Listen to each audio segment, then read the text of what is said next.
ಓಂ ಶ್ರೀ ಗುರುಭ್ಯೋ ನಮಃ ಹರಿ ಓಂ. ಓಂ ನಮಃ ಸೂರ್ಯ ಪಿತಾಮಹೋ ವ್ಯಾಸ ವಸಿಷ್ಠೋ ತ್ರಿಪರಾಶರಃ ಕಶ್ಯಪೋ ನಾರದೋ ಗಾರ್ಗ್ಯಃ ಮರೀಚಿರ್ ಮುನಿರಂಗಿರಾಃ ಲೋಮಶಃ ಪೌಲಶಶ್ಚೈವ ಚವನೋ ಜವನೋ ಭೃಗುಃ ಶವನಕೋಷ್ಟಾದಶಶ್ಚೇತಿ ಜ್ಯೋತಿಷ್ಶಾಸ್ತ್ರ ಪ್ರವರ್ತಕಾಃ. ನಮೋ ಋಷಿಭ್ಯಃ ನಮೋ ಮಹದ್ಭ್ಯಃ. ಪ್ರಿಯ ವೀಕ್ಷಕರೇ, ಭಗವಂತ ಶುಭವನ್ನು ಉಂಟು ಮಾಡಲಿ. ಜೂನ್ ತಿಂಗಳಲ್ಲಿ ಹೇಗಿದೆ ಮಿಥುನ ರಾಶಿಯವರಿಗೆ ಎಂಬಂತಹ ಎಲ್ಲ ವಿಷಯಗಳನ್ನು ಕೂಡ ನಾವು ತಿಳ್ಕೊಳ್ಳೋಣ. ಮಿಥುನ ರಾಶಿ ಗುರು ವೇದಲಿದ್ದಾನೆ. ಗುರು ಇಷ್ಟು ದಿವಸ ನಮಗೆ ಏಕಾದಶದಲ್ಲಿರುವಂತಹ ಗುರು ವೇದಲಿದ್ದಾನೆ. ಯಾಕೋ ಒಂದು ಸ್ವಲ್ಪ ಚಿಂತೆ ಟೆನ್ಷನ್ಗಳು ಕೂಡ ಇರಲಿ.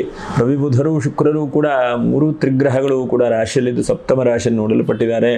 ಮತ್ತು ಚತುರ್ಥ ರಾಶಿಯ ಕೇತು ನಿಮ್ಮ ರಾಶಿಯಿಂದ ನೋಡಿ 8, 9ನೇ ರಾಶಿಯಲ್ಲಿ ಶನಿ ಇದ್ದಾನೆ. 10ನೇ ರಾಶಿಯಲ್ಲಿ ರಾಹು, ಇನ್ನು 11ನೇ ರಾಶಿಯಲ್ಲಿ ಕುಜ. ಗುರು ಮಾತ್ರ ವೇದಲಿದ್ದಾನೆ. ಹೀಗಿದೆ ಜೂನ್ ತಿಂಗಳು. ನೋಡೋಣ ಏನೇನು ಹಬ್ಬ ಹರಿದಿನಗಳೇನಾದರೂ ಇದೆಯಾ ನೋಡ್ಲಿಕ್ಕೆ ಹೋದರೆ 6ನೇ ತಾರೀಕಿಗೆ ಬಾದಾಮಿ ಅಮಾವಾಸ್ಯೆ ಇದೆ. ಇನ್ನು 22ನೇ ತಾರೀಕಿಗೆ ಭೂಮಿ ಹುಣ್ಣಿಮೆ ಇದೆ. 25ನೇ ತಾರೀಕಿಗೆ ಸಂಕಷ್ಟಹರ ಚತುರ್ಥಿ ಇದೆ. ಇನ್ನು ನಿರ್ಜಲ ಏಕಾದಶಿ ಹೇಳುವಂಥದ್ದು 18ನೇ ತಾರೀಕಿಗಿದೆ. 17 ಮತ್ತು 18 ಏಕಾದಶಿ. ಇದೆಲ್ಲ ಒಂದು ಒಳ್ಳೆಯ ದಿವಸ, ಒಳ್ಳೆಯ ಪೂಜೆ ಪುನಸ್ಕಾರಗಳನ್ನು ಮಾಡಬಹುದು. ಜ್ಯೇಷ್ಠ ಮಾಸ, ಹಾಗಾಗಿ ಮದುವೆಗೆ ಮಾತ್ರ ತಿರ್ಜ್ಯೇಷ್ಠಂ ವರ್ಜಯೇತ್ ಎಂಬುದಾಗಿ ಹೇಳ್ತಾರೆ. ಅದರ ಜೊತೆ ಸ್ವಲ್ಪ ಗುರು ಹಸ್ತಗತನಾದ್ದರಿಂದ ಸ್ವಲ್ಪ ಗುರು ಶಾಂತಿ, ಗುರು ಆರಾಧನೆ ಮಾಡಿಕೊಂಡು ಶುಭ ಕಾರ್ಯಗಳನ್ನೆಲ್ಲ ಮಾಡಿಕೊಳ್ಳಿ. ಶುಭ ಕಾರ್ಯಗಳನ್ನು ನಿಲ್ಲಿಸುವಂತಹದ್ದಲ್ಲ. ಯಾಕಂದರೆ ಒಳ್ಳೆಯ ಕೆಲಸ, ಒಳ್ಳೆಯ ಸಮಯ ಮಾಡ್ತಾ ಇರಬೇಕು ಆ ಭಗವಂತನನ್ನು. ಯಾಕಂದರೆ ನಾಳೆ ಅಂಥದ್ದು ನಮ್ಮ ಮನಸ್ಸು ಹೇಗಾಗುತ್ತೋ ಗೊತ್ತಿಲ್ಲ. ಹಾಗಾಗಿ ಇದ್ದಾಗ ಒಳ್ಳೆಯ ಕೆಲಸಗಳನ್ನು ಮಾಡ್ತಾ ಇರಬೇಕು. ಇಷ್ಟೆಲ್ಲ ನಿಮಗೆ ಶುಭವಾದಂಥದ್ದು. ನೋಡೋಣ ಏನೇನು ನಿಮ್ಮ ಬದಲಾವಣೆಗಳನ್ನು ಕೊಡ್ತದೆ ಎಂಬಂಥದ್ದನ್ನು ನೋಡೋಣ. ನಕ್ಷತ್ರಗಳನ್ನು ನೋಡ್ತಾ ಹೋದರೆ ಮೃಗಶಿರಾ ನಕ್ಷತ್ರ 3, 4ನೇ ಪಾದ, ಆರ್ದ್ರಾ ನಕ್ಷತ್ರ 1, 2, 3, 4ನೇ ಪಾದ, ಪುನರ್ವಸು ನಕ್ಷತ್ರ 1, 2, 3ನೇ ಪಾದ. ಇವರಿಷ್ಟು ವಿಡಿಯೋ ಮುಗಿವರಿ ನೋಡಿ. ನಕ್ಷತ್ರ ಪರಿಹಾರಗಳನ್ನು ಹೇಳ್ತೇನೆ. ಸಂಪೂರ್ಣವಾದಂಥ ತೀರ್ಮಾನ ಅಂತಲ್ಲ ಇದು. ಆದರೂ ಕೂಡ ಸ್ವಲ್ಪ ಗೋಚಾರದಲ್ಲಿ ಒಂದು ಜೂನಲ್ಲಿ ಏನೇನು ಸಿಗಬಹುದು, ಆಗಬಹುದು ಹೇಳುವಂಥ ಒಂದು ಚಿಕ್ಕ ಪ್ರಯತ್ನ. ನಿಮ್ಮೆಲ್ಲರ ಅವಕಾಶಗಳು, ಸಾಧ್ಯತೆಗಳು ನೋಡಿ 1 ಲಕ್ಷ ಸಬ್ಸ್ಕ್ರೈಬರ್ ಆಗುವ ಹಾಗೆ ನಿಮ್ಮೆಲ್ಲರ ಸಹಕಾರವೇ. ಯಾಕಂದರೆ ನಾವು ಚಿಕ್ಕದಾಗಿ ಯೂಟ್ಯೂಬ್ ಚಾನಲನ್ನು ಆರಂಭ ಮಾಡಿರುವಂಥದ್ದು. ಇವತ್ತು ಶ್ರೀ ವಿದ್ವಾನ್ ಮಂಜುನಾಥ್ ಭಟ್ ಹೇಳುವಂಥ ಒಂದು ಚಾನಲನ್ನು ನಿಮ್ಮೆಲ್ಲರ ಸಹಕಾರ ಇಷ್ಟೊಂದು ತೆಗೆದುಕೊಂಡು ಹೋಗ್ತಾ ಇದ್ದೀರಿ. ಕೈಲಾದ ಮಟ್ಟಿಗೆ ಮಾಡುವಂತಹ ಪ್ರಯತ್ನ. ಅದು 10 ಜನಕ್ಕೆ ನೋಡಿದರೆ ಒಬ್ಬರಿಗಾದರೂ ಒಂದು ಅನುಕೂಲ ಆಗಲಿ ಹೇಳುವಂಥದ್ದು. ನಕ್ಷತ್ರ ಪರಿಹಾರಗಳು ಬಹಳ ಜನಕ್ಕೆ ಅನುಕೂಲ ಆಗ್ತಾ ಇದೆ. ಬಹಳ ಜನ ಫೋನ್ ಮಾಡಿ ಹೇಳ್ತಾರೆ, ಕಾಮೆಂಟ್ ಮಾಡ್ತಾರೆ, ಹೀಗೆಲ್ಲ ಆಗ್ತಾ ಇದೆ. ಒಳ್ಳೆಯದಾಗಲಿ ಹೇಳುವಂಥದ್ದನ್ನು ಭಾವಿಸ್ತಾ ನೋಡಿ ಏನೇನು ನಿಮ್ಮ ಬದಲಾವಣೆಗಳು ಹೇಳೋದನ್ನು ನೋಡೋಣ. ಒಂದನೇದಾಗಿ ನೋಡಿ, ಫಸ್ಟ್ ನಿಮಗೆ ಹೇಳಬೇಕಾದಂಥದ್ದು ಏನಪ್ಪ ಅಂತಂದರೆ ಆರ್ದ್ರಾ ನಕ್ಷತ್ರ ಇರಬಹುದು ಅಥವಾ ಪುನರ್ವಸು ನಕ್ಷತ್ರ ಇರಬಹುದು. ಯಾವುದನ್ನು ಕೂಡ ದಿಢೀರ್ನ ತೀರ್ಮಾನ ತೆಗೆದುಕೊಳ್ಳಿಕ್ಕೆ ಹೋಗಬೇಡಿ. ಎಲ್ಲದಕ್ಕೂ ಕೂಡ ಸಮಯ ಬೇಕಾಗುತ್ತೆ. ಅವಕಾಶಗಳನ್ನು ಸರಿಯಾಗಿ ಉಪಯೋಗಿಸ್ಕೊಂಡು ಸರಿಯಾಗಿ ಮಾಡುವಂಥ ಒಂದು ಪ್ರಯತ್ನ ಮಾಡಿ. ದಿಢೀರ್ನ ಏನೋ ಒಂದು ಕೆಲಸ ಮಾಡುವಂಥದ್ದು, ಅದರಿಂದ ಎಡಬಿಟ್ಟಾಗುವಂಥದ್ದನ್ನು ಪ್ರಯತ್ನ ಮಾಡಬೇಡಿ. ಆ ಕಾಲದ ಮೇಲೆ ಹಾಕಿಬಿಡಿ. ಕೆಲವೊಂದು ತೀರ್ಮಾನ ನಾವು ಮಾಡಬಹುದು, ಕೆಲವೊಂದು ತೀರ್ಮಾನವನ್ನು ಕಾಲದ ಮೇಲೆ ಹಾಕುವಂತಹ ಪ್ರಯತ್ನವನ್ನು ಮಾಡಿ. ಇದು ಒಂದನೇದಂಥದ್ದು. ಎರಡನೇದಾಗಿ ಶುಕ್ರನು ರಾಶಿಗೆ ಬಂದಿದ್ದಾನೆ, ವ್ಯಾಧಿಪತಿ. ಹಾಗಾಗಿ ಖರ್ಚಾಗುವಂಥದ್ದು ನಿಲ್ತದೆ. ಏನೋ ಅರ್ಥ, ಅನಾವಶ್ಯಕವಾಗಿ ಒಂದು ಕಡೆ ಖರ್ಚಾಗ್ತಾ ಇದೆ, ಅನಾವಶ್ಯಕವಾಗಿ ಏನೋ ಒಂದು ತೊಂದರೆಗಳಾಗ್ತಾ ಇದೆ, ಅನಾವಶ್ಯಕವಾಗಿ ಯಾವುದೂ ಸರಿ ಹೋಗ್ತಾ ಇಲ್ಲ. ಇಂತಹ ಒಂದು ಸಮಸ್ಯೆ, ತೊಂದರೆಗಳಿದ್ದರೆ ಅನಾವಶ್ಯಕವಾಗಿ ಹೋಗ್ತಾ ಇರುವಂತಹದ್ದು ಪರಿಸ್ಥಿತಿ ಸರಿಯಾಗ್ತದೆ. ಹಾಗಾಗಿ ಎಷ್ಟು ಸಾಧ್ಯ ಆಗುತ್ತೋ ಅಷ್ಟು ನಿಮ್ಗೆ ಅವಶ್ಯಕ್ಕೆ ಬೇಕಾದಂಥ ಅವಕಾಶಗಳು ಕೂಡ ಆಗುತ್ತೆ. ಭೂಮಿಯಲ್ಲಿ ಅನುಕೂಲತೆಗಳು ನೋಡಿ. ಕುಜನು ಏಕಾದಶಕ್ಕೆ ಬಂದಿದ್ದಾನೆ. ಒಂದು ಪ್ಲಾಟ್ ತೆಗೆದುಕೊಳ್ಬಹುದು ಅಥವಾ ಸೈಟ್ ರಿಜಿಸ್ಟರ್ ಆಗ್ಬಹುದು, ಇನ್ನೊಂದು ಒಳ್ಳೆಯ ಕೆಲಸ ಆಗ್ಬಹುದು ಭೂಮಿಯಲ್ಲಿ. ಅಥವಾ ಋಣ ಅಂದರೆ ಸಾಲಗಳೇನಾದರೂ ಪರಿಹಾರ ಆಗಿರಬಹುದು. ಅಥವಾ ಋಣ ಏನಾದರೂ ರೋಗ ರುಜಿನಗಳಿದ್ದರೆ ಅದೆಲ್ಲ ಸ್ವಲ್ಪ ದೂರ ಆಗ್ಬೋದು. ಹೊಟ್ಟೆಲಿ ಹುಣ್ಣಾಗುತ್ತೆ ಅಥವಾ ಇದ್ದಕ್ಕಿದ್ದ ಹಾಗೆ ಯಾಕೋ ಕಂಠ ಭಾಗದಲ್ಲಿ ತೊಂದರೆ ಇದೆ. ಇಂಥವು ಏನಾದರೂ ತೊಂದರೆಗಳಿದ್ದರೆ ಅದೆಲ್ಲ ಪರಿಹಾರ ಆಗುತ್ತೆ. ಕುಜನು ಪರಿಹಾರ ಮಾಡ್ತಾನೆ. ಅದರ ಜೊತೆಯಲ್ಲಿ ಸುಖಸ್ಥಾನದ ಕೇತು, ತಂದೆ ತಾಯಿಯವರ ಪರಿಪೂರ್ಣವಾದಂಥ ಆಶೀರ್ವಾದ, ಇದು ಬಹಳ ಮುಖ್ಯವಾದಂಥದ್ದು. ಕೆಲಸ ತೊಂದರೆ ಆಗಿದ್ದರೆ ಅಥವಾ ಕೆಲಸ ಸಿಗದೇ ಇದ್ದರೆ ಕೆಲಸ ಸಿಗುವಂಥ ಚಾನ್ಸಸ್ಸು ಕೂಡ ಆಗುತ್ತೆ. ಯಾತಕ್ಕೆ ಅಂತಂದರೆ ರವಿ ರಾಶಿಗೆ ಬಂದಿದ್ದಾನೆ, ಬುಧನ ಜೊತೆಗಿದ್ದಾನೆ. ಅಲ್ಲಿಗೆ ಬುಧಾದಿತ್ಯ ಯೋಗ ಆಗ್ತದೆ. ಮತ್ತು ದಾಂಪತ್ಯ ಜೀವನದಲ್ಲಿ ಏನೋ ಒಂದು ಬದಲಾವಣೆ, ದಿಢೀರ್ ಏನೋ ಒಂದು ಬದಲಾವಣೆ ಆಗಿಬಿಡ್ತಿದೆ ದಾಂಪತ್ಯ ಜೀವನದಲ್ಲಿ. ಇದ್ದಕ್ಕಿದ್ದ ಹಾಗೆ ಏನೋ ಒಂದು ದಿಢೀರ್ನ ಏನಾಗುತ್ತೆ ಅಂತ ಗೊತ್ತಿಲ್ಲ. ಅನುಭವದಿಂದ ನೋಡಬೇಕು ನೀವು.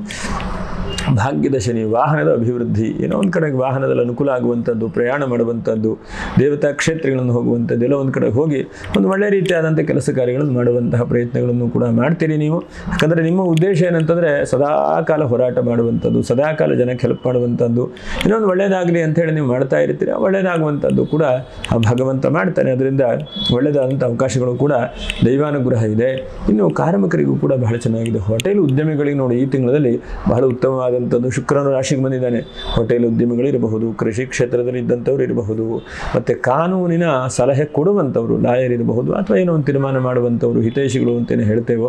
ಯಾಕಂದರೆ ಮನುಷ್ಯನಿಗೆ ಯಾವುದೋ ಒಂದು ತೊಂದರೆ ಬಂದಾಗ ಒಬ್ಬನ ಹತ್ರ ಕೇಳ್ತಾನೆ ಅಲ್ವಾ. ಕೇಳಿದಾಗ ಅವರವರ ಅನುಭವವನ್ನು ಅವರವರು ಓದಿದಂತಹ ಒಂದು ವಿಷಯಗಳನ್ನು ಹೇಳುತ್ತಾರೆ. ಹಾಗೆ ಕಾನೂನಿನ ಅವಕಾಶಗಳು ಯಾರ್ಯಾರಿಗಿದೆ, ಈ ರಾಶಿಯವರು ಜಾಸ್ತಿ ಬರವಣಿಗೆ ಇರುವಂಥವ್ರು, ಕಾನೂನಿಂದ ಇರುವಂಥವ್ರು, ಟೈಪಿಂಗ್ ಮಾಡುವಂಥವ್ರು, ದೊಡ್ಡ ದೊಡ್ಡ ಬಿಲ್ಡಿಂಗನ್ನು ಕಟ್ಟುವಂಥವ್ರೆಲ್ಲ ಇದೇ ಈ ರಾಶಿಯವರು. ಹಾಗಾಗಿ ಅಂಥವರಿಗೆಲ್ಲ ಈ ತಿಂಗಳಲ್ಲಿ ಏನೋ ಒಂದು ಆರ್ಥಿಕವಾದಂಥ ಅಭಿವೃದ್ಧಿಯನ್ನು ಕೂಡ ಪೂಜಾ ಕೊಡ್ತಾನೆ ನಿಮಗೆ.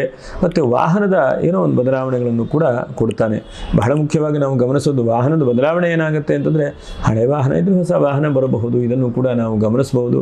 ಮತ್ತು ಯಾವುದೋ ಒಂದು ಭೂಮಿಯ ಸಂಕಷ್ಟಗಳಿದ್ದರೆ ನೋಡಿ, ಏನೋ 1 ಫೀಟು 2 ಫೀಟು ಕಿರಿಕಿರಿ ಆಗ್ತಾ ಇರ್ತದೆ, ಸಂಕಷ್ಟಗಳಿದೆ. ಇಂತಹ ಒಂದು ಪರಿಸ್ಥಿತಿ ಇದ್ದಾಗ ಆ ದೇವರು ಭಗವಂತನ ಏನೋ ಒಂದು ನಿಮ್ಮ ಕಡೆ ಒಳ್ಳೆಯದಾಗುವಂಥ ಒಂದು ಪ್ರಯತ್ನಗಳನ್ನು ಕೂಡ ಕುಜನು ದಯಪಾಲಿಸ್ತಾನೆ.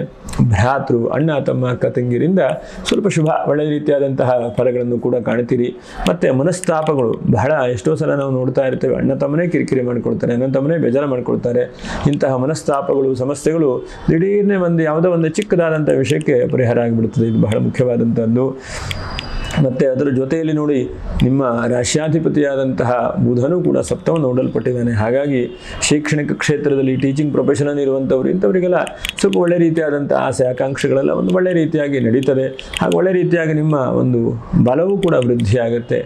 ಈ ತಿಂಗಳಲ್ಲಿ ಏನಂದರೆ ಟೋಟಲ್ಲಾಗಿ ನಿಮ್ಮ ಪ್ಲ್ಯಾನ್ ಸಕ್ಸಸ್ಫುಲ್ ಆಗುವಂಥದ್ದು, ಬಲ ವೃದ್ಧಿಯಾಗುವಂಥದ್ದು, ನಿಮ್ಮ ಒಂದು ಚಕ್ರ ಏನು ಮುಂದೆ ನಡೆಯುವಂಥ ಅವಕಾಶಗಳು ಜಾಸ್ತಿ ಆಗುತ್ತೆ. ಎಷ್ಟೋ ಸಲ ಚಕ್ರ ಜೀವನ ಚಕ್ರ ಆಡುವಂಥ ಹಿಂದೆ ಬರುತ್ತದೆ, ಆದರೆ ಈ ತಿಂಗಳಲ್ಲಿ ಮುಂದೆ ಹೋಗುವಂಥ ಅವಕಾಶಗಳು ಕೂಡ ಶುಕ್ರನೂ ಮಾಡ್ತಾನೆ, ನಿಮಗೆ ರವಿಯೂ ಕೂಡ ಮಾಡ್ತಾನೆ. ಮತ್ತು ಕಣ್ಣಿನ ಸಂಬಂಧವಾದ ತೊಂದರೆಗಳಿದ್ದಂಥವರಿಗೆ ಸ್ವಲ್ಪ ಪರಿಹಾರ ಆಗುವಂಥದ್ದಾಗುತ್ತೆ. ಮತ್ತು ಯಾವುದೋ ಒಂದು ಗೌರ್ಮೆಂಟಿನ ಲೋನ್ ಆಗಬೇಕು ಅಥವಾ ಗೌರ್ಮೆಂಟಿನ ಒದ್ದಾಟದಲ್ಲಿದೆ ಅಂತಂದರೆ ಅದೆಲ್ಲ ಸ್ವಲ್ಪ ಬಗೆಹರಿದೇನೋ ಒಂದು ಅವಕಾಶಗಳಾಗುತ್ತೆ. ಸಣ್ಣ ಪುಟ್ಟ ಮಿಸ್ಟೇಕ್ ಇರುತ್ತೆ, ಆ ಮಿಸ್ಟೇಕೆ ನಿಮಗೆ ಪುನಃ ತೊಂದರೆ ಕೊಡಲಿಕ್ಕೂ ಕೂಡ ಸಾಧ್ಯತೆಗಳಿರುತ್ತೆ. ಅದರ ಮಿಸ್ಟೇಕೆಲ್ಲ ದೂರ ಆಗುವ ಹಾಗೆ ಭಗವಂತನು ಮಾಡ್ತಾನೆ. ಅದರ ಜೊತೆಯಲ್ಲೆಲ್ಲ ಸ್ವಲ್ಪ ನಿಮಗೆ ವೃದ್ಧಿಯನ್ನು ಈ ತಿಂಗಳಲ್ಲಿ ಕಾಣಬಹುದು.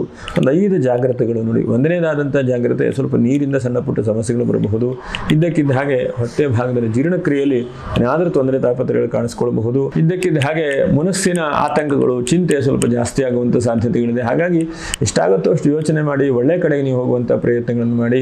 ಹಾಗೆ 4ನೇದಾಗಿ ನಾನು ಹೇಳಿದೆ ನಿಮಗೆ ಸ್ವಲ್ಪ ನೀರಿಂದ ತೊಂದರೆ ಅಂತೇಳಿ ಹೇಳಿದೆ. ಯಾವುದೋ ನೀರು ಕುಡಿಯುವಂಥದ್ದು, ಕುಡಿದ ಮೇಲೇನೋ ತೊಂದರೆ ಆಗುವಂಥದ್ದು, ಚೆನ್ನಾಗಿದೆ ಜ್ಯೂಸು ಅಂತೇಳಿ ಕುಡಿಯುವಂಥದ್ದನ್ನು ಮಾಡಲಿಕ್ಕೆ ಹೋಗಬೇಡಿ. ಸ್ವಲ್ಪ ಬಾಯಿ ಹುಣ್ಣಾಗುವಂಥದ್ದು, ಬಾಯಿಯಲ್ಲಿ ಏನಾದರೂ ಸಣ್ಣ ಪುಟ್ಟ ಸಮಸ್ಯೆಗಳನ್ನು ಕಾಣುವಂಥದ್ದಿದೆ. ಹಾಗಾಗಿ ಇದಿಷ್ಟು ಸ್ವಲ್ಪ ಜಾಗ್ರತೆ ವಹಿಸ್ಕೊಳ್ಳಿ. ಮಿಕ್ಕಿರುವಂಥದ್ದನ್ನೆಲ್ಲ ಭಗವಂತ ನಿಮ್ಮನ್ನು ತಾನೇ ನಡೆಸ್ಕೊಂಡು ಹೋಗ್ತಾನೆ, ಅಭಿವೃದ್ಧಿ ಆಗುವಾಗ ಆಗುತ್ತೆ. ನಕ್ಷತ್ರ ಪರಿಹಾರಗಳೇನು, ಮೃಗಶಿರ ನಕ್ಷತ್ರ 3, 4ನೇ ಪಾದ, ನೀವು ಎಷ್ಟು ಸಾಧ್ಯ ಆಗುತ್ತೋ ಅಷ್ಟು ನಮಃ ಶಿವಾಯ ನಮಃ ಶಿವಾಯ ನಮಃ ಶಿವಾಯ ಜಪ ಮಾಡಿ. ಓಂ ನಮಃ ಶಿವಾಯ ಜಪ ಮಾಡಿದ್ರೂ ಪರವಾಗಿಲ್ಲ. ಶಿವನ ಪಂಚಾಕ್ಷರಿ ಜಪಗಳನ್ನು ಮಾಡ್ತಾ ಬನ್ನಿ. ಶಿವನ ಅನುಗ್ರಹದಿಂದ ಎಲ್ಲ ಒಳ್ಳೆಯದಾಗ್ತಾ ಬರುತ್ತೆ. ಒಂದು ಕಾಮೆಂಟನ್ನು ಮಾಡಿ, ಆ ಶಿವನು ನಿಮಗೆ ಅನುಗ್ರಹಗಳನ್ನು ಮಾಡ್ತಾನೆ.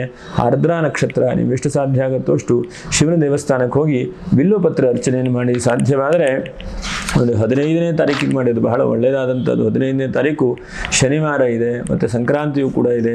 ಹಾಗಾಗಿ ಬಹಳ ಒಳ್ಳೆಯದಾದಂಥದ್ದು. ಇನ್ನು ಪುನರ್ವಸು ನಕ್ಷತ್ರ 1, 2, 3, 4ನೇ ಪಾದ, ನೀವು ರಾಮ ಧ್ಯಾನವನ್ನು ಮಾಡಿ. ಶ್ರೀರಾಮ ಜಯ ರಾಮ ಜಯ ಜಯ ರಾಮ. ಪುನರ್ವಸು ನಕ್ಷತ್ರದವರು ಇದು ರಾಮನ ನಕ್ಷತ್ರ, ರಾಮನ ಧ್ಯಾನವನ್ನು ಮಾಡಿ. ಯಾಕಂದರೆ ಬುಧನು ರಾಶಿಗೆ ಬಂದಿದ್ದಾರೆ, ನಿಮ್ಮ ಜ್ಞಾನ ವೃದ್ಧಿ ಆಗುತ್ತೆ, ಕೆಲಸ ಕಾರ್ಯಗಳ ವೃದ್ಧಿ ಆಗುತ್ತೆ, ನಿಮ್ಮ ಯೋಚನೆಗಳಿಗೆ ಒಂದು ಹಿತಮಿತಿ ಇಲ್ಲ, ಅಂತಹದ್ದನ್ನು ಆ ರಾಮ ಧ್ಯಾನ ನಿಮಗೆ ಕೊಡುತ್ತದೆ. ಹಾಗಾಗಿ ಒಂದು ಕಮೆಂಟನ್ನು ಮಾಡಿ, ಶ್ರೀರಾಮ ಜಯ ರಾಮ ಜಯ ಜಯ ರಾಮ. ಇದನ್ನು ಮಾಡಿ. ರಾಮಭದ್ರನ ಅನುಗ್ರಹ ಆಗುತ್ತೆ, ಮಂಗಲವಾಗುತ್ತೆ. ಎಲ್ಲ ರೀತಿಯಾದಂತಹ ಕಾರ್ಯ ಸಾಧನೆಗಳನ್ನು ಭಗವಂತನ ಅನುಗ್ರಹ ಮಾಡಲಿ ಅಂಥೇಳಿ ಭಗವಂತನ ಬೇಡ್ಕೊಳ್ತಾ, ಯಾರು ಸಬ್ಸ್ಕ್ರೈಬ್ ಮಾಡಿಲ್ಲ ಅಂತವ್ರು ಸಬ್ಸ್ಕ್ರೈಬ್ ಮಾಡಿ, ಒಂದು ಲೈಕನ್ನು ಮಾಡಿ ಅಂತ ಹೇಳ್ತಾ ಮುಂದಿನ ವಿಡಿಯೋದಲ್ಲಿ ಭೇಟಿ ಮಾಡೋಣ. ನಮಸ್ಕಾರ. ಲೋಕ ಸಮಸ್ತ ಸುಖಿನೋ ಭವಂತು. ನಮಸ್ಕಾರ.